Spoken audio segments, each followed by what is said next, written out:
Baiklah, saya bacakan dulu.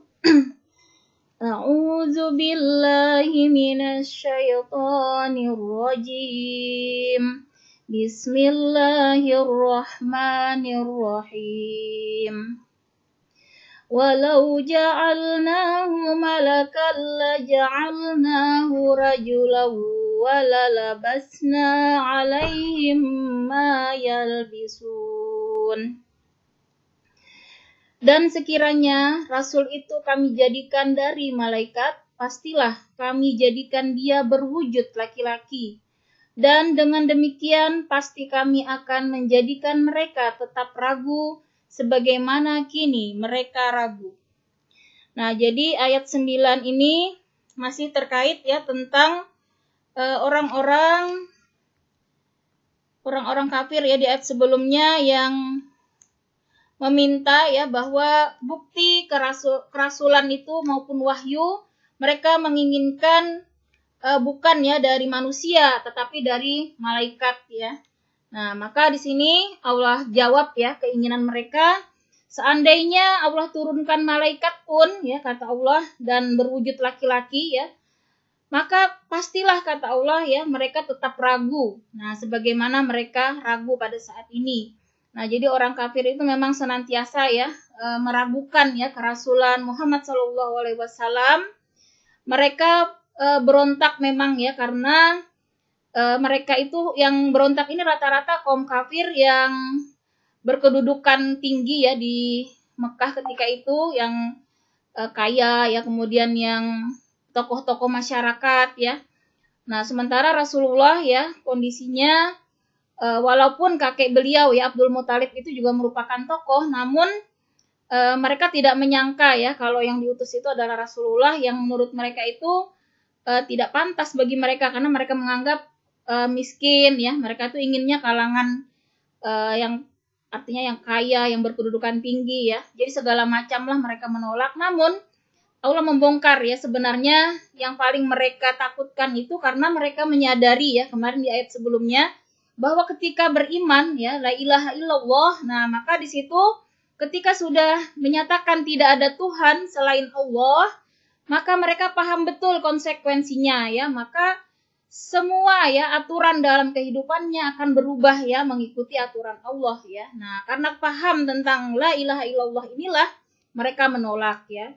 Mereka tidak ingin kehidupannya selama ini diatur oleh syariat Islam ya, di mana mereka saat ini melakukan kebebasan ya, baik cara berdagang dengan curang ya, kemudian memperlakukan wanita ya di zaman jahiliyah itu luar biasa jahilnya ya, kita mengetahui sejarahnya bahwa wanita itu diperlakukan ya sangat tidak manusiawi ya, jadi dianggap barang bahkan yang diwariskan ya, bahkan yang punya anak perempuan itu anaknya dikubur hidup-hidup ya karena malu ya.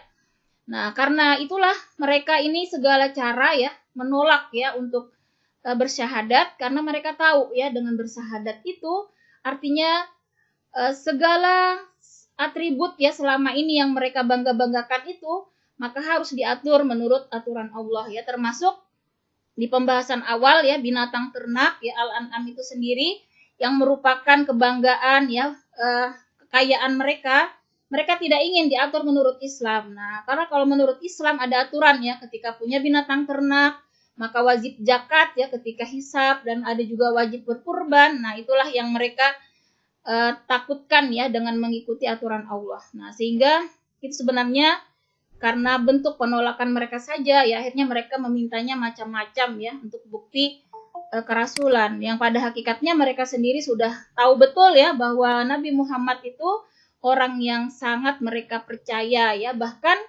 anehnya ibu-ibu ya ketika mereka itu misalnya berdagang ya keluar Mekah, mereka itu justru menitipkan ya kepada Muhammad waktu itu yang belum menjadi rasul ya. Mereka itu percaya sekali ya apapun itu dititipkan barang-barang segala macam kepada Rasulullah ya. Nah, tapi itulah kesombongan ya, di sini Allah bongkar ya, kesombongan itu artinya menolak ya kebenaran Allah ya, tidak mau tunduk patuh kepada aturan Allah. Nah, tetap ragu mereka kata Allah walaupun ya dari malaikat sekalipun. Nah, maka kita lihat ayat selanjutnya. Walaqad istuhzi'a birusulin min qablika fahaka billadzina sakhiru minhum ma kanu bihi yastahzi'un. Dan sungguh beberapa rasul sebelum engkau Muhammad telah diperolok-olokkan, sehingga turunlah azab kepada orang-orang yang mencemoohkan itu sebagai balasan olok-olokan mereka.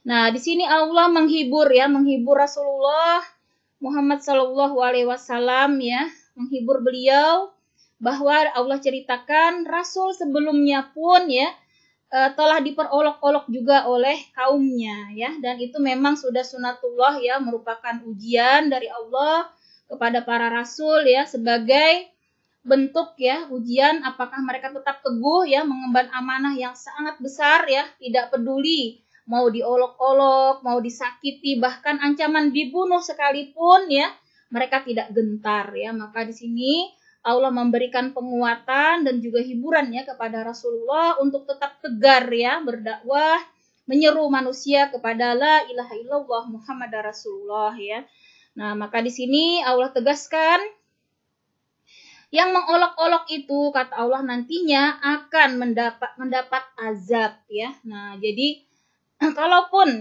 tidak di dunia, maka di akhirat tentunya azabnya akan lebih mengerikan lagi.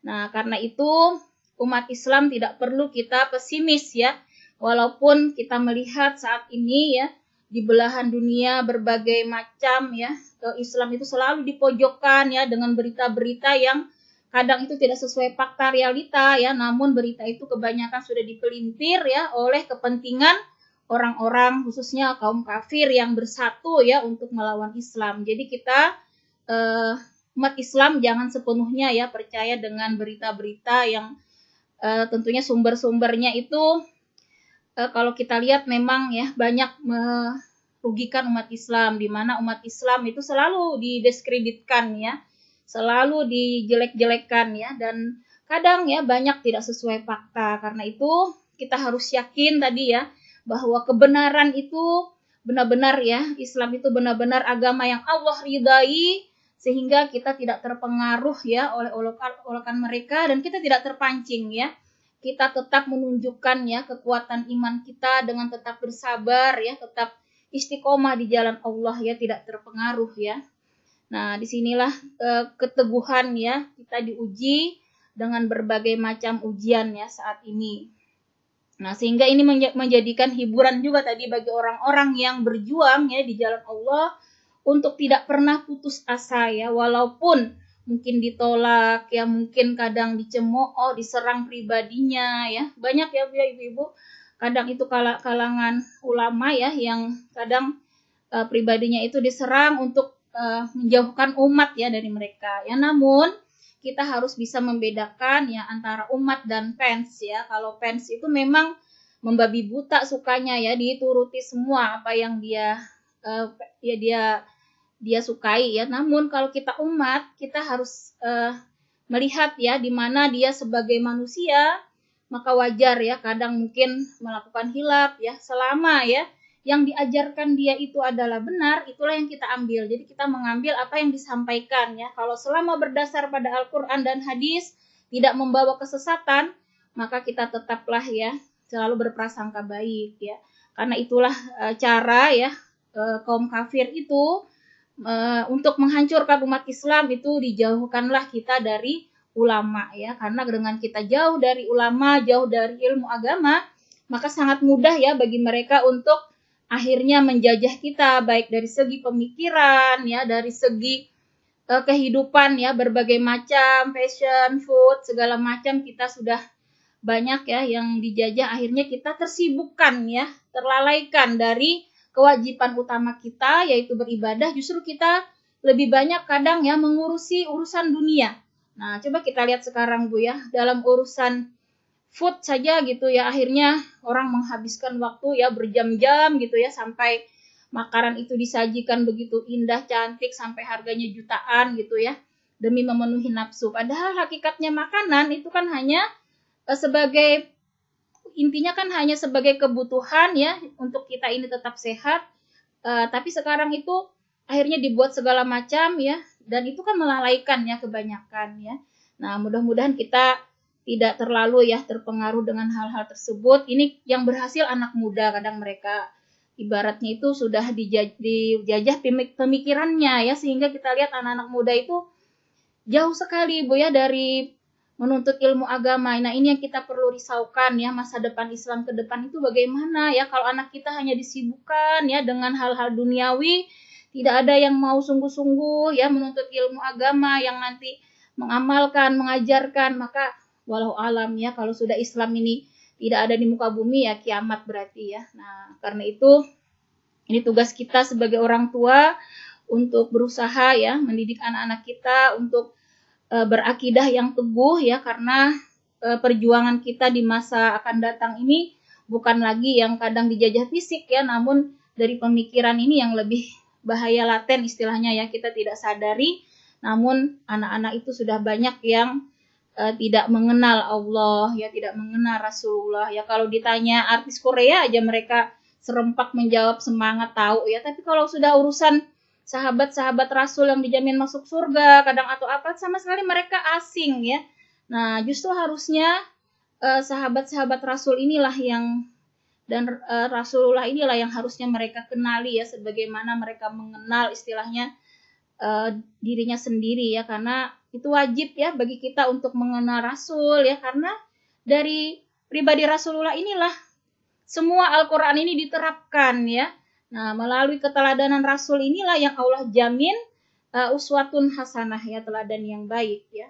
Nah, karena itu memang sedih sekali ya kalau melihat anak-anak muda kita ya yang jauh dari agama, namun kita tetap harus optimis ibu-ibu dengan doa-doa kita ya, insya Allah ya, di setiap malam kita memohon untuk selalu ya memberikan anak kita ya hidayah. Nah, jadi kita sama-sama lah ibu-ibu amalkan setiap sholat ya. Allahumma rabbana hablana min azwajina wa zurriyatina qurrata a'yuni waj'alna lil muttaqina imama. Jadi di Al-Furqan ibu-ibu ya ayat 74. Kalau yang sudah hafal alhamdulillah ya, yang belum nanti silakan dilihat. Bacalah itu Bu ya setiap habis sholat, itu kita mendoakan suami, anak kita, keturunan kita ya, supaya mereka menjadi pribadi yang bertakwa ya. Mudah-mudahan kita nantinya walaupun sudah tidak ada ya, kita masih mewariskan amal jariah ya berupa anak cucu yang beriman dan bertakwa. Jadi tolong ibu-ibu mulai saat ini kalau yang sudah alhamdulillah ya diamalkan doa itu luar biasa ya, itu doa untuk menjadikan anak-anak kita semoga menjadi pribadi-pribadi yang bertakwa ya. Al-Furqan Bu ya, kalau tidak salah Al-Furqan ayat 74, nanti bisa dicek lagi. Baiklah, di ayat 11, Qul siru fil ardi summa anzuru kaifa kana akibatul mukadzibin. Katakanlah Muhammad, jelajahilah bumi, kemudian perhatikanlah bagaimana kesudahan orang-orang yang mendustakan itu. Nah, di sini kita ternyata diperintahkan Bu ya untuk safar ya, berjalan di muka bumi. Namun yang Allah perintahkan bukan untuk gaya-gaya ya, posting gitu ya, foto di Instagram, di Facebook. Yang diperintahkan ketika kita tadi berjalan di muka bumi dimanapun, kita di sini mengusahakan berjalan ke tempat-tempat yang ada sejarah ya di dalam Al-Quran, itu semua jelas Bu ya, misalnya tentang di Mesir. Nah, kita melihat lagi bagaimana perjuangan Nabi Musa, itu kan ada ya, Wadi Musa itu yang kemarin ada 12 sumur, itu masih ada Bu ya. Kemudian kita melihat jasad Fir'aun, melihat inilah ya akhir orang yang tadi ya mendustakan ya. Kemudian kalau kita nanti ke mana lagi ya, banyak ya Bu ya, tempat-tempat di seluruh Spanyol ya, itu peninggalan Islam ketika berjaya tuh Masya Allah ya, di sana bisa melihat ya. Kemudian di Turki itu juga ada kesultanan terakhir ya, kekhalifahan terakhir, di situ juga ada ya peninggalan jejak-jejak Islam. Kemudian banyak Bu ya, hampir seluruh dunia itu ya ada bagian-bagian sejarah dari para nabi dan rasul, dan juga kita tadi diperintahkan untuk melihat ya, melihat tadi memperhatikan ya kesudahan orang-orang yang mendustakan, kaum Sodom itu kan ada Bu ya, kita melihat. Nah, jadi kalau niatnya kita melaksanakan perintah Allah ini ya, maka berpahala Bu safar kita ya. Jangan sampai salah niat ya. Kita misalnya jalan-jalan ke luar negeri niatnya nanti hanya untuk berbangga-bangga ya. Nah, maka percuma ya, rugilah perjalanan kita. Tapi kalau kita niatkan ibadah dalam rangka tadi ya untuk meningkatkan keimanan ya, dengan kita melihat bukti-bukti nyata ya, semua yang ada di Al-Qur'an itu akan menambah kita beriman ya, bertakwa. Maka itu insya Allah ya perjalanan yang Allah ridai, yang mana perjalanan itu Bu ketika Allah ridai, Masya Allah ya, banyak sekali keutamaannya ya safar itu ya, ketika niatnya itu sesuai ya dengan yang Allah perintahkan. Jadi tidak apa-apa Bu kalau uangnya banyak ya mau keluar negeri, tapi usahakan tadi tempat-tempat yang mengingatkan kita kepada Allah ya, Ashabul Kahfi, Gua Kahfi ya, di mana itu. Nah, itulah ya yang kita diperintahkan. Namun yang paling utama yang sudah sangat jelas ya, kita diperintahkan itu ke 3 tempat Bu ya. Nah, ini memang kalau kita punya uang, kesempatan nantinya tidak ini ya, 3 tempat ini dulu baru yang lain-lain ya. Yang pertama adalah Masjidil Haram ya, kemudian Masjid Nabawi dan Masjidil Aqsa ya. Ada 3 tempat itulah yang disunahkan ya untuk kita datangi sebelum tadi tempat-tempat yang lain ya. Maka kalau kita niatnya ya dalam melaksanakan perintah Allah dan Rasulnya, Masya Allah ya, perjalanan yang penuh berkah insya Allah. Baiklah, di ayat selanjutnya kita lihat di sini adalah tentang nantinya keagungan Allah dan juga kesaksian Allah atas kenabian ya Muhammad SAW. Masya Allah. Jadi Allah sendiri yang menjadi saksi ya kebenaran akan kerasulan Nabi Muhammad. Ya, kurang bukti apalagi ya kalau Allah sendiri yang menjadi saksi kebenaran ya risalah ya Islam ini. Qul liman ma fis samawati wal ard qul lillah kataba ala nafsihi rahmah la yajma'annakum ila yaumil qiyamati la raiba fihi alladzina khasiru anfusahum fahum la yu'minun. Katakanlah Muhammad, milik siapakah apa yang di langit dan di bumi? Katakanlah milik Allah. Dia telah menetapkan sifat kasih sayangnya pada dirinya. Dia sungguh akan mengumpulkan kamu pada hari kiamat yang tidak diragukan lagi. Orang-orang yang merugikan dirinya, mereka itu tidak beriman. Nah, Masya Allah Bu ya, di ayat ini Allah menegaskan ya kepada kita untuk meyakini bahwa yang memiliki ya, yang merajai langit dan juga bumi, semuanya ini adalah milik Allah ya, termasuk kita ya, makhluk ini semuanya milik Allah. Nah, Allah menegaskan ya bahwa Allah memiliki sifat di sini kasih sayang ya, Masya Allah. Jadi kalau kita memahami ya makna bahwa semua ini milik Allah, maka ketika suatu saat ya Allah ambil ya miliknya yang telah dipinjamkan, pada hakikatnya kita hanya dipinjamkan ya di dunia ini, maka kita tidak perlu harusnya sedih berkepanjangan ya. Kadang ya kita tidak tahu ya, ada yang diuji mungkin harus kehilangan pasangan ya, harus kehilangan orang tua, kehilangan anak, kehilangan saudara ya. Maka kita ingat ini bahwa semua yang ada di langit dan di bumi beserta isinya ini milik Allah. Yang namanya pemilik ya suka-suka ya kalau mau mengambil ya. Ibarat kita itu misalnya parkir lah ya, tukang parkir. Nah, kalau ada yang mau parkir mobil ya, kalau tukang yang punya mobil sudah mau ambil, masa yang tukang parkir protes ya kan? Tidak ya. Mau mobil Mercy dititipkan, mau mobil apapun ya, mau motor gitu ya. Kalau pemiliknya mau mengambil, begitulah harusnya sikap kita. Dengan sukacita kita ikhlas ya kan, ridho ya. Namun bagaimana kadang bisa sabar, bisa ikhlas ya di tengah ujian. Nah, itulah ya caranya, yaitu dengan senantiasa membekali diri kita dengan iman dan ketakwaan. Karena kalau kita imannya kuat ya, maka bergantung kepada manusia itu tidak ada sama sekali. Nah, jadi kalau kita masih gelisah kadang ya dengan sakit, dengan kehilangan harta, dengan kekurangan makanan atau apapun kata Allah di Al-Quran ya, maka berarti kita masih tergantung ya dengan makhluk ya. Maka dari itu kita harus berusaha meningkatkan ya bagaimana iman ini sampai titik puncak ya, dimana ketika mau dikasih senang ya kita bersyukur, mau dikasih susah kita tetap sabar. Itu benar-benar puncak keimanan ya, dimana semuanya itu bisa dijalani dengan ikhlas, dengan ridho ya. Nah, maka tidak ada yang perlu kita takutkan harusnya, apapun yang terjadi, bahkan mau sakit, mau kematian, mau apa, bahkan mau nyawa kita sekalipun, kita tidak perlu khawatir ya ketika iman kita itu kuat ya, ketika dalam puncak keimanan. Karena di sini Allah jamin dengan Maha Rahman Rahimnya Allah ya, Maha Pengasih Penyayang, maka segala ujian itu sama sekali tidak menzalimi kita ya. Segala ujian itu sama sekali tidak menyusahkan kita, namun itu adalah bentuk kasih sayang Allah. Allah ingin kita itu dibersihkan dari dosa kadang ya. Allah ingin kita lebih mendekat lagi kepada Allah.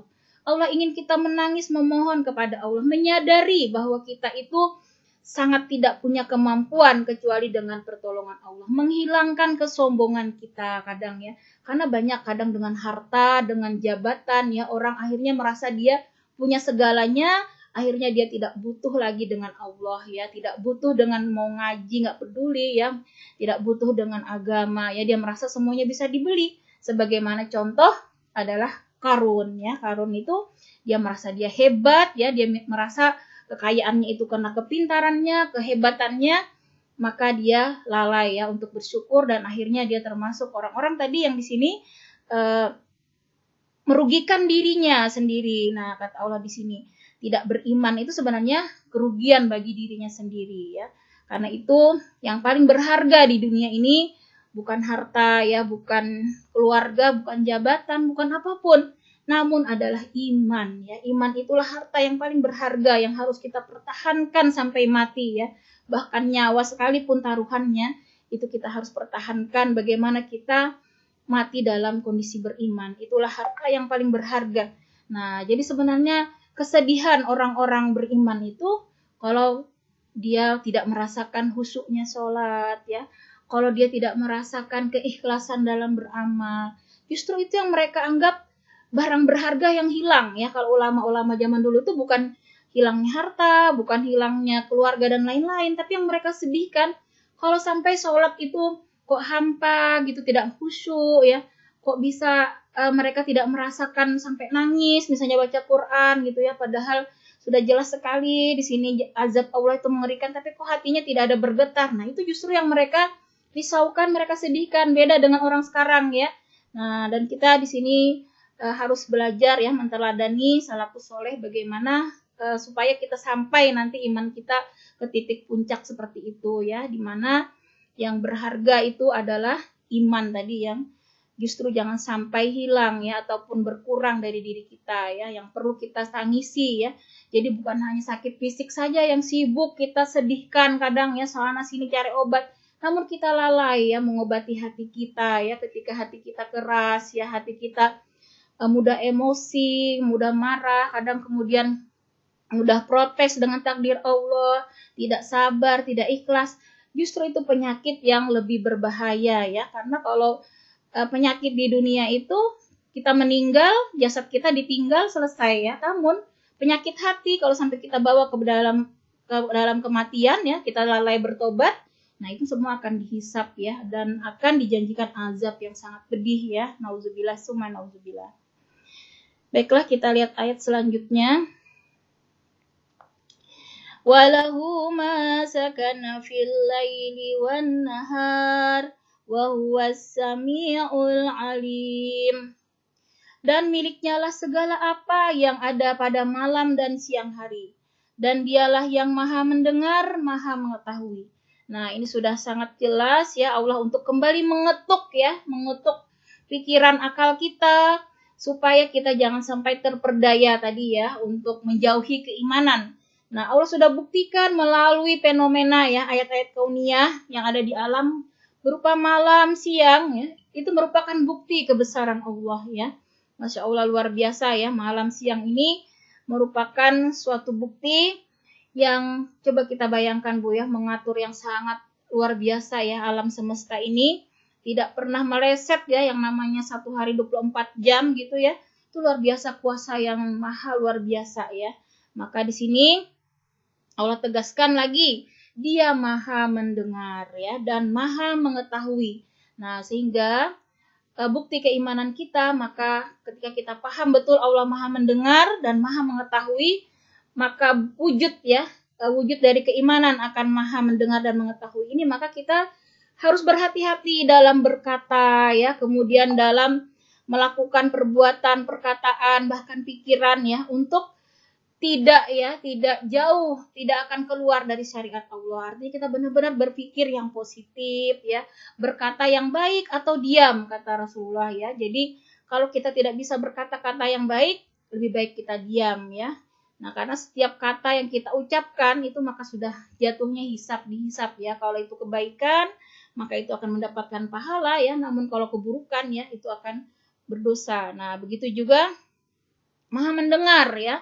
Nah, artinya kalau kita berdoa ya, kalau belum dikabulkan kita harus sabar ya, karena Allah maha mendengar ya. Allah tahu kapan ya tepatnya doa kita dikabulkan, sehingga kita harus sabar ya dan yakin doa itu pasti dikabulkan. Hanya ya mengabulkannya dan bentuk pengabulannya itu Allah lah yang menentukan, karena Allah paling tahu yang sesuai dengan kita ya. Kita belum dikabulkan, mungkin punya barang ini ya, Allah tahu. Kalau kita punya ini nanti malah sombong gitu ya. Nah, bisa jadi malah jauh dari Allah, akhirnya Allah tangguhkan, diganti misalnya dengan pahala ya. Nah, dengan dijauhkan dari keburukan. Nah, maka semua doa itu, selama itu doa kebaikan, semuanya akan dikabulkan. Nah, cuma kita janganlah menjadi orang yang sok mengatur ya, mengatur Allah, karena kita ini tidak tahu apa-apa. Yang terbaik untuk kita saja kita tidak tahu ya. Yang terbaik tentunya bukan hanya di dunia, tapi juga kebaikan sampai di akhirat. Karena itu, ketika berdoa, kita tetap harus optimis dan hasilnya kita pasrahkan semuanya kepada Allah. Kita yakin pasti Allah memberikan yang terbaik. Nah, walaupun misalnya sakit, ya kita udah berdoa nggak sembuh-sembuh, ya mungkin itulah ya Allah ingin dosa-dosa kita itu benar-benar bersih ya, sampai tidak ada lagi gitu, sehingga ketika kita kapanpun menghadap Allah itu kita dalam kondisi suci ya. Nah, kadang itulah dibalik semua ujian itu Allah ingin ya membersihkan kita selama ini banyak kelalaian dan lain-lain. Nah, itulah ya makna dari mengetahui maha mendengar, kita maha mengetahui, kita wujudkan dalam kehidupan kita. Nah, karena itu memang dakwah di Mekah itu ya kurang lebih 13 tahun. Kok lama gitu ya? Padahal gampang sekali setelah syahadat. Tidak ibu-ibu ya, jadi bukan hanya kita beriman itu apa yang diucapkan ya. Jadi iman itu dibuktikan dengan perbuatan kita ya, dengan pengamalan ya. Karena itu memang butuh proses ya, dimana benar-benar berurat akar istilahnya di dalam diri kita, sudah menjadi darah daging ya iman itu, sehingga benar-benar kita mau sendirian ya, mau di tempat sepi, mau di tempat ramai, kita tetap saja pribadi yang tetap taat kepada Allah. Kita berbuat baik bukan untuk dilihat ya, walaupun kita sendirian kita juga tetap semangat beribadah. Nah, disitulah ya iman yang Allah inginkan itu adalah iman yang kokoh, yang terbukti dari lahir batin kita ini benar-benar mendarah daging tadi ya, dalam wujud amal-amal soleh yang ikhlas ya, ibadah yang semangat ya. Nah, itulah wujud keimanan. Makanya prosesnya tuh lama ya di Mekah itu ya, baru dakwah itu berakhir ya. Nah, karena memang proses iman itu banyak orang yang kadang pintar ya mengemukakan ayat-ayat Allah segala, tapi bukan itu yang Allah inginkan ya. Jadi agama ini bukan menjadikan kajian-kajian teori semata, namun agama itu Allah inginkan diterapkan dalam kehidupan sehari-hari, di mana kita sesuaikan apa yang kita ucapkan ya, yang kita perbuat, apa yang kita yakini. Nah, jadi disitulah yang Allah inginkan Islam ini ya, bukan hanya kita pintar sampai hafal gitu ya, ayat-ayat hadis-hadis, namun misalnya keseharian kita jauh dari Al-Quran, bukan itu ya, maka tidak ada nilainya. Nah, itu ya yang kita pahami. Kemudian di ayat 14, Qul aghairallahi attakhidhu waliyan fatiris samawati wal ardi wa huwa yut'imu wa la yut'am. Qul inni umirtu an akuna awwala man aslama wa la takunanna minal musyrikin. Katakanlah Muhammad, apakah aku akan menjadikan pelindung selain Allah yang menjadikan langit dan bumi, padahal dia memberi makan dan tidak diberi makan? Katakanlah, sesungguhnya aku diperintahkan agar aku menjadi orang yang pertama berserah diri kepada Allah. Dan jangan sekali-kali kamu masuk golongan orang-orang musyrik. Nah, di sini kita diperintahkan bahwa ya, jangan sampai menjadikan pelindung ya selain Allah ya. Nah, jadi pelindung kita itu hanya Allah ya, tempat kita bergantung, tempat kita memohon pertolongan ya. Karena kita tahu bahwa semua yang diberikan ya, bahkan makanan yang kita makan, udara yang kita hirup, semua itu hakikatnya adalah dari Allah. Nah, karena itu jangan pernah kita bergantung kepada manusia. Nah, termasuk kadang ini ya yang dikhawatirkan ibu-ibu kadang ya, ketika misalnya suaminya meninggal ya, sementara ibunya mungkin selama ini tidak bekerja gitu ya. Nah, kalau kita yakin dengan ayat ini bahwa yang memberi rezeki kepada kita selama ini bukan suami kita ya, tapi Allah. Nah, suami itu hanya perantara. Nah, karena itu kita tidak perlu sedih berkepanjangan. Kalau sedih itu memang wajar ya, namun kalau kita yakin dengan ayat ini, kita tidak perlu khawatir karena Allah lah yang menjamin rezeki kita dan anak-anak kita ya. Nah, jadi di sini kita diingatkan kembali ibu-ibu ya untuk memahami rezeki itu hakikatnya dari Allah. Jadi apapun yang terjadi ya, kita tetap semangat beribadah. Walaupun diuji susah, tetap fokus kita mencintai Allah, tetap fokus kita beribadah, tidak kita tinggalkan Allah. Walaupun kita diuji dengan sakit, dengan kesusahan, dengan kemiskinan, dengan apapun. Nah, itulah bukti keimanan yang kuat ya, maka diuji kesenangan, kesusahan kita tetap bertakwa ya, tetap beriman, tetap semangat beribadah ya. Kemudian tadi disinilah kita diperintahkan berserah diri ya. Jadi kalau kita itu memikirkan mau mengatur itu memang stres Bu ya. Kita mengatur, kita ingin sembuh, kita sudah segala macam obat gitu. Stres kita karena kesembuhan ya, segala macam apapun yang terwujud itu bukan karena kehebatan kita ya, bukan karena kehebatan orang-orang sekitar kita, bukan kehebatan siapapun, tapi semua itu karena izin Allah ya. Kalau Allah sudah mengizinkan, maka semuanya dengan kun fayakun ya, tidak ada yang sulit bagi Allah. Nah, karena itu kita diperintahkan memang berusaha ya, berusaha maksimal, namun kita setelah itu diperintahkan untuk pasrah ya, pasrah dalam artian bertawakal. Nah, sudahlah setelah itu kita serahkan, tidak perlu kita ngoyo gitu ya. Kalaupun memang belum waktunya ya sudah kita pasrah. Nah, seperti itu ya Ibu. Kalau memang belum habis ajal kita, tidak akan mati kok Bu ya. Nah, karena ajal itu sudah ditakdirkan, sudah tetap ya waktunya, jamnya, harinya itu sudah ada Bu. Nah, hanya kita yang tidak tahu kapan ya, sehingga kita tidak perlu takut dengan kematian sebenarnya. Yang kita takutkan kalau kita kondisi meninggal dalam kondisi su'ul khatimah, itu yang kita khawatirkan ketika kita tidak ridho ya, ketika kita tidak siap dalam kondisi bermaksiat ya. Nah, itulah yang kita khawatirkan, sehingga kalau muncul kekhawatiran ya tentang kematian, tentang penyakit, tentang apapun permasalahan hidup, maka kita dekatilah Allah yang maha ya menentukan segalanya. Maka kita berbanyak ibadah ya, apapun itu, mau sholatnya diperpanjang, diperlama, lebih khusyuk ya, puasanya, kemudian zikirnya, kan banyak amalan-amalan sedekah ya. Itulah kalau ada masalah maka kita larilah kepada Allah, itu yang pertama kali, dan berserah dirilah setelah kita berusaha, sehingga tidak perlu gelisah ya.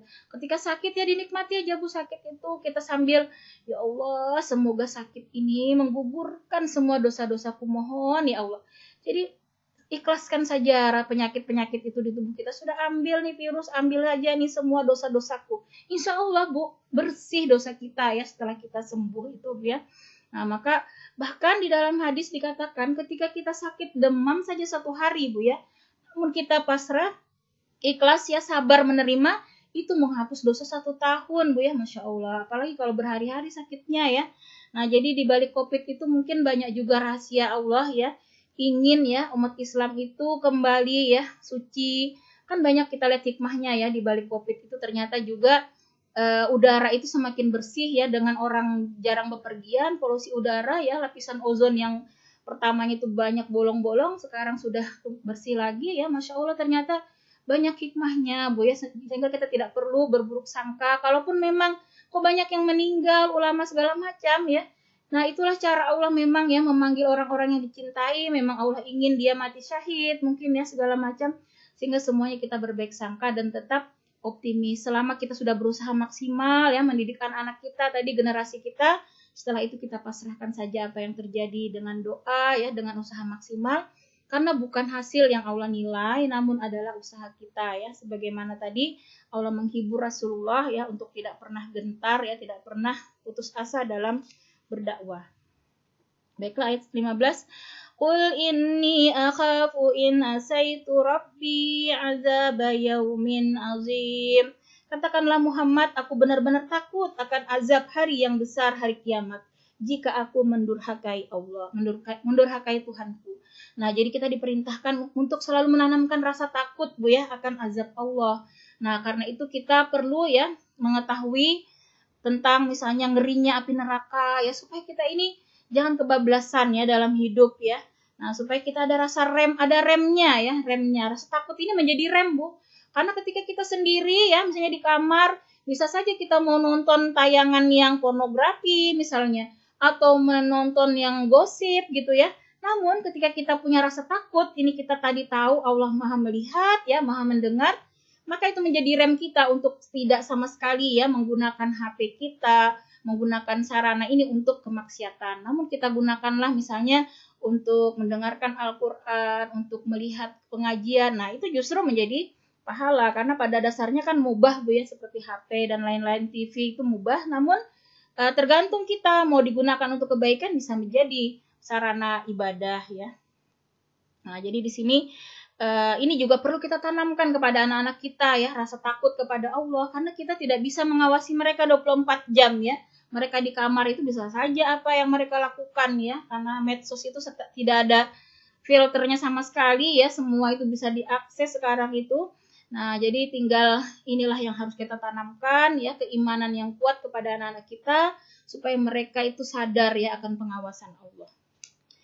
Kemudian di ayat 16, may yusraf anhu yauma idzin faqad rahimah wa zalikal fawzul mubin. Barang siapa dijauhkan dari azab atas dirinya pada hari itu, maka sungguh Allah telah memberikan rahmat kepadanya, dan itulah kemenangan yang nyata. Nah, Allah di sini menerangkan kepada kita bahwa kemenangan yang sebenarnya itu ya bukan oleh banyaknya aset di dunia, bukan banyaknya harta ya, bukan tingginya jabatan dan lain-lain.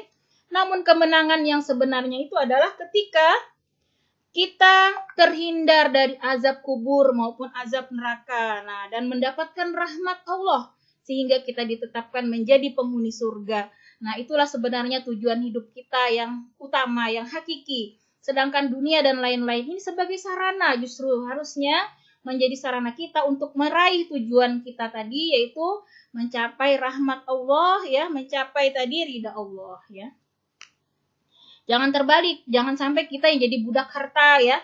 Dengan harta kita perniagaan, kita disibukkan sampai kita nggak sempat ngaji, sampai kita sholatnya juga nggak khusyuk gitu ya, hanya demi pekerjaan, demi perniagaan ya, demi urusan-urusan di rumah gitu ya. Nah, jadi jangan terbalik, justru harusnya dunia ini melayani kita dalam rangka kita melayani Allah ya. Di ayat 17, wa iyamsaskallahu bidurrim fala kashifa lahu illahu wa iyamsaska bi khairin fahuwa ala kulli syai'in qadir. Dan jika Allah menimpakan suatu bencana kepadamu, tidak ada yang dapat menghilangkannya selain Dia. Dan jika Dia mendatangkan kebaikan kepadamu, maka Dia Maha Kuasa atas segala sesuatu. Nah, jadi di sini Allah kembali mengingatkan kita bahwa bencana apapun, sakit, ya kesusahan, apapun yang kita terima di dunia ini, pada dasarnya yang dapat menghilangkan itu hanya Allah ya. Sementara yang lain-lain itu hanya perantara. Jadi jangan sampai kita rusak tadi ya iman kita gara-gara kita tergantung dengan makhluk ya. Maka kita harus benar-benar ya bagaimana mengatur hati kita untuk senantiasa bergantung, memohon pertolongan ya, berlindung hanya kepada Allah ya. Nah, adapun yang lain-lain itu hanya sebagai perantara Allah ya yang membantu kita. Jadi pada hakikatnya ketika dapat tadi ya rezeki apapun itu juga karunia Allah pada hakikatnya ya, bukan karena kehebatan suami kita misalnya banyak penghasilannya, bukan ya, semua itu adalah rezeki dari Allah. Jadi kalaupun misalnya ya tadi ya ternyata misalnya kita ditakdirkan suami kita harus meninggal, tidak perlu khawatir ya, karena Allah yang maha hidup ya, Al-Hayya ya, tidak pernah mati, dan Allah lah yang menjamin ya rezeki kita dan anak-anak kita. Nah, jadi ayat-ayat ini kita memang disuruh menguatkan keimanan ya. Jadi ayat-ayat yang makiyah ini memang tauhid ya, intinya itu ingin menguatkan, mengokohkan umat Islam bagaimana kita itu hanya bergantung kepada Allah ya, bukan kepada makhluk. Kemudian terakhir ya di ayat 18, wa huwal qahiru fawqa ibadihi wa huwal hakimul khabir. Dan dialah yang berkuasa atas hamba-hambanya, dan dia maha bijaksana, maha mengetahui. Nah, jadi memang kita harus sadari nih, kadang ya mungkin kita diuji punya teman misalnya menjengkelkan ya, misalnya ya tidak tahu diri lah istilahnya teman kita ini. Maka kita tidak perlu ya membenci teman kita ya, yang kita mungkin kalau bisa kita memang menasihati, namun sebenarnya di balik teman kita mungkin yang kadang kikir, ada yang mungkin teman kita ini memanfaatkan gitu ya. Maka kita kembali bahwa ujian itu pada hakikatnya datang dari Allah. Allah ingin menguji kita ya. Jadi kita akhirnya ikhlas ya. Ikhlas kita diuji Allah dengan teman yang menjengkelkan, mungkin kita sabar, maka itu luar biasa. Salah satu pintu surga tanpa hisab, Bu ya, Masya Allah. Jadi salah satu pintu surga tanpa hisab itu adalah orang yang sabar, Bu ya.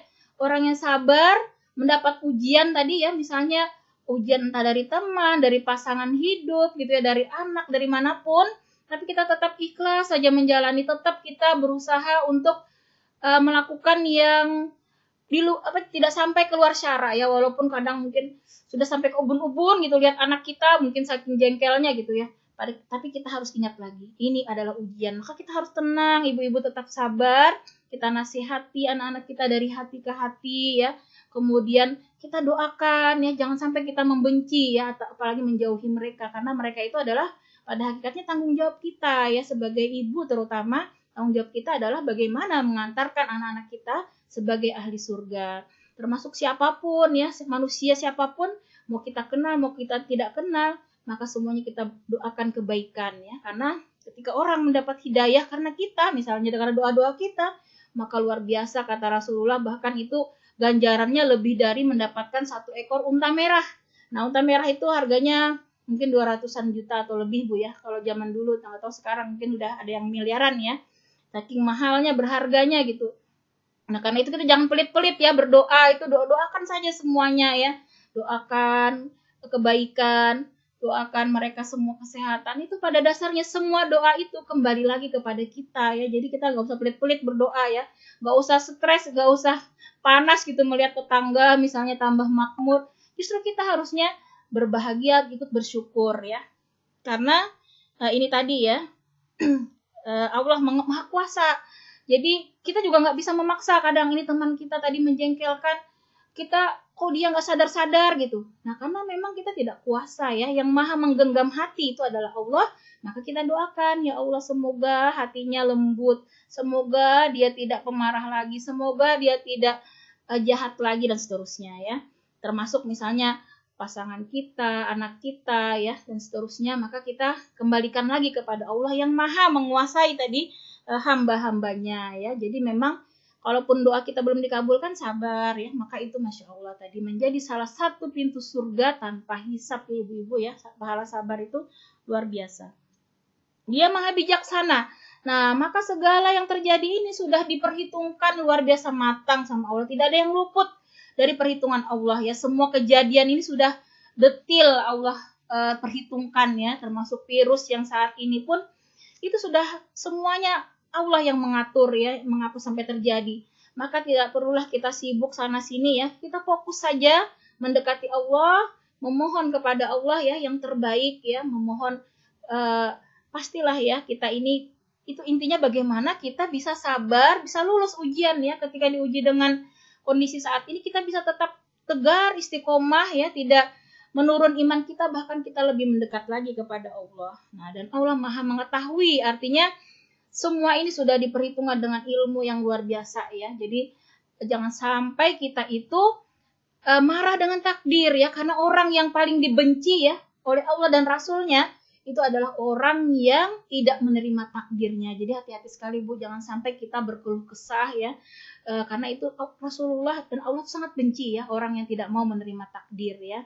Jadi hati-hati sekali mulut kita nih, jangan sampai dikit-dikit mengeluh gitu apa-apa gitu ya. Nauzubillah. Jadi kalaupun ada di hati kita rasa begini-begini, banyak-banyak istighfar ya. Jangan sampai kita ucapkan di mulut atau sampai diposting di medsos misalnya ya. Kok ini gitu ya, mengeluh karena kondisi inilah itulah gitu ya. Nah, jadi ini kita perlu tahu ya, khawatir sekali kalau kita sampai dibenci ya oleh Allah dan Rasulnya. Nauzubillah summa nauzubillah ya. Tidak ada lagi rasanya tempat ya yang bisa membahagiakan kalau sampai Allah dan Rasulnya membenci kita ya. Jadi keluh kesah segala macam itu cukuplah kita mengadu kepada Allah ya. Nah, kalaupun kepada manusia itu dibolehkan dalam rangka mencari solusi ya, bukan hanya curhat tiada ujung ya. Karena itu kalaupun curhat kita mencari orang yang solutif ya, yang bisa membantu kita untuk menyelesaikan masalah kita, dan dia orang yang terpercaya tentunya, yang tidak ember bocor kemana-mana ya, dan kita percaya dia amanah gitu ya. Itu dibolehkan ibu-ibu ya, kalau kita misalnya nggak bisa nih menyudahi, kok masih aja hati nih sedih segala macam, kita boleh ya misalnya minta solusi teman, tapi tadi syaratnya ya orang yang dipercaya. Kalau kita tidak yakin, maka sebaik-baik tempat mengadu adalah kepada Allah ya, kepada salat malam kita diperpanjang, sujud kita diperpanjang, disitulah kita menangis ya, memohon solusi kepada Allah. Insya Allah itulah yang justru solusi yang lebih baik ya. Demikian ibu-ibu, wallahu a'lam bishawab. Kurang lebihnya saya memohon maaf dan semoga Allah mengampuni ya segala kesalahan. Baiklah, kita sama-sama. Ada yang sudah tahu Bu, Mbak Yuli, kabar Bu Istiah bagaimana? Belum Mbak, sementara saya tanyanya kemarin. Katanya kemarin sudah dapat darah konvalesen 1 kantong, masih 1 kantong. Sisi kemarin Mbak. Jadi alhamdulillah ada progres yang bagus gitu. Tapi untuk hari ini saya kurang tahu, saya belum tanya lagi untuk posisinya masih di ICU ya? Posisi di ICU atau di mana? Masih di ICU. Tapi saya nggak tanya ke Bu Istia langsung, saya tanyanya ke Mbak Rena yang di BSD. Ya, tapi mungkin kemarin loh Mbak, saya nggak tanya informasinya, belum tanya, jadi kurang tahu kalau hari ini. Ya, semoga saja Allah segera memberikan pertolongan ya ibu-ibu, kesembuhan. Tadi kita sudah yakin ya dengan ayat-ayat Allah bahwa semua itu ya benar-benar Allah yang mengatur ya. Kita mau sedaya upaya pun ya, kalau misalnya belum dapat ya kita memang harus sabar ya, harus ikhlas, dan kita tidak perlu jangan sampai kita pesimis dan berhenti berdoa ya. Insya Allah dengan doa-doa kita semua ya ibu-ibu, semoga semakin melancarkan ya kesembuhan ya bagi Bu Istia, dan juga sekarang Bu Nina ya sedang isoman juga, beliau semoga cepat negatif ya, kita doakan bersama, semoga tetap sehat ya, walaupun kondisi positif ya Ibu ya, semoga tetap kondisi sehat, Ibu tetap berpikiran positif, tetap semangat Bu ya, insya Allah itu yang akan membantu kita ya untuk meningkatkan daya tahan ya Bu ya, ketika kita benar-benar pasrah, tadi ikhlas, dan senantiasa berbaik sangka kepada Allah. Baiklah ibu-ibu semua ya, mungkin ya ini tadi baru tahu juga ya, mungkin ada lagi yang kita tidak tahu ya, teman-teman kita, tetangga kita yang mungkin sedang diuji dengan sakit, dengan apapun permasalahan mereka. Maka pada hari ini kita sama-sama ya mengirim doa ya, semoga Allah ya angkat penyakitnya bagi yang sakit ya, kemudian Allah mudahkan segala urusan mereka ya ibu-ibu. Mohon keikhlasannya untuk kita mendoakan ya seluruh saudara-saudara kita dan juga seluruh ya bahkan kaum muslimin muslimat ya yang ada di muka bumi. Al-Fatihah. A'udzu billahi minasyaitonir rajim. Bismillahirrahmanirrahim. Alhamdulillahi rabbil alamin. Ar-Rahmanir-Rahim. Maliki yaumiddin. Iyyaka na'budu wa iyyaka nasta'in. Ihdinas siratal mustaqim. Siratal ladzina an'amta 'alaihim ghairil maghdubi 'alaihim waladdallin. Amin. Dan kita tidak lupa juga ya mengirim doa kita ini, kita sambil membayangkan ya wajah saudara-saudara kita yang masih sakit ya, termasuk juga ketua RT kita ya Pak Radian masih dirawat ya, semoga beliau juga cepat sembuh. Pak Saipul juga yang masih pemulihan, semoga cepat sehat kembali beraktivitas ya. Dan alhamdulillah Pak Yadi ya katanya sudah beraktivitas, dan semua siapapun yang mungkin tadi kita tidak ketahui dan kita ketahui, kita sambil bayangkan ya doa-doa ini kita kirimkan untuk mereka semua ya. Alhamdulillahirabbil alamin. Allahumma shalli ala Muhammad wa ala ali sayyidina Muhammad. Allahumma rabbana si'athi bil ba'sya isfi anta safiyula sifauka sifa'an la yubadiru saqama. Allahumma gfirli wali walidayya walil mu'minina wal mu'minat. Allahumma gfirli wali walidayya walil mu'minina wal mu'minat. Allahumma gfirli wali walidayya walil mu'minina wal mu'minat. Allahumma aghnini wa zaini bil ilmi wa akrimni bitaqwa wa jamilni bil afiyah. Allahumma rabbana hablana min azwajina wa zurriyatina qurrata a'yuni waj'alna lil muttaqina imama. Allahumma inna nas'aluka salamatan fid din wa afiyatan fil jasad wa ziyadatan fil ilmi wa barakatan fi rizqi wa taubatan qablal maut wa rahmatan indal maut wa maghfiratan ba'dal maut.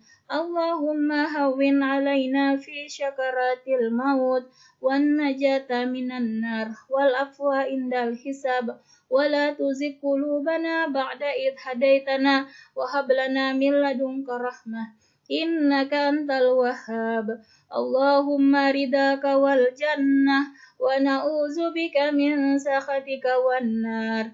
Ya Allahu biha ya Allahu bi husnul khatimah. Ya Allahu biha ya Allahu bi husnul khatimah. Ya Allahu biha ya Allahu bi husnul khatimah.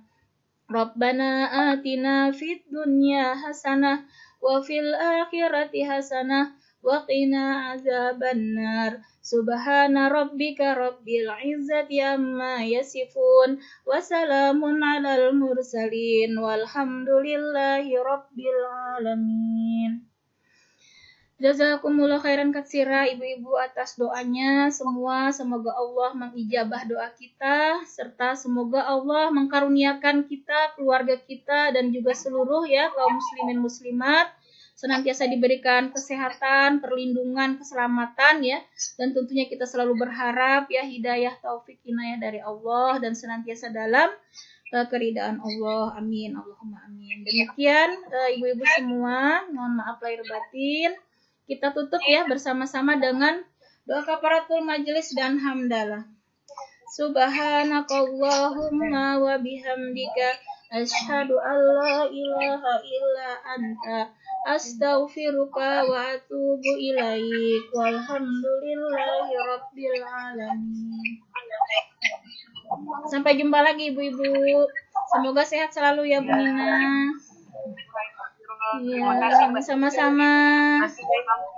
Terima kasih Mbak Sita, sehat selalu. Ya. Izin menutup roomnya ya Bu. Ya, waalaikumsalam. Ya Mbak.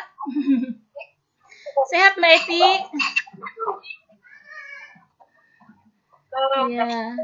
Ya, waalaikumsalam warahmatullahi wabarakatuh. Kak Adil.